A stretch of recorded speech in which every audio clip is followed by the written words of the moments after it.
आज का वचन, पर्वत का जीवन।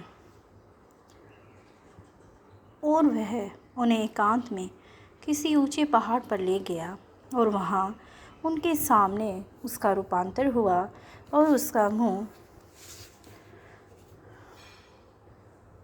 सूर्य के समान चमका और उसका वस्त्र ज्योति के समान उजला हो गया। मत्ती 11:1-3 में इस पद में यीशु मसीह के रूपांतर का वर्णन है। मैं सोचता हूँ यीशु को रूपांतरित होने के लिए किसी ऊंचे पर्वत पर चेलों को ले जाने की क्या ज़रूरत थी।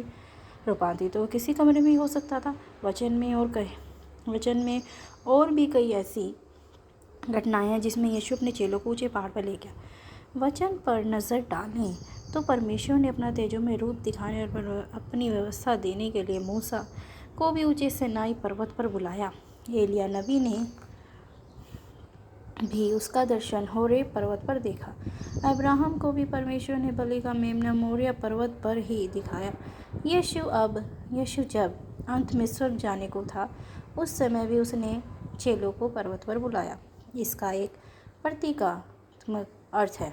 ऊंचे पर्वत पर जाने का अर्थ है एकांत और ऊंचाई की प्राप्ति। वह हम जितना भीड़ से अलग विचारों की ऊंचाई में जाएंगे, यीशु की सुंदरता और गहराई को उतने ही पास से देख पाएंगे। भीड़ में ही रहेंगे तो हमारा जीवन बुराई, चुगली, हंसी मजाक, खाने पीने और व्यर्थ की बातों में निकल जाएगा।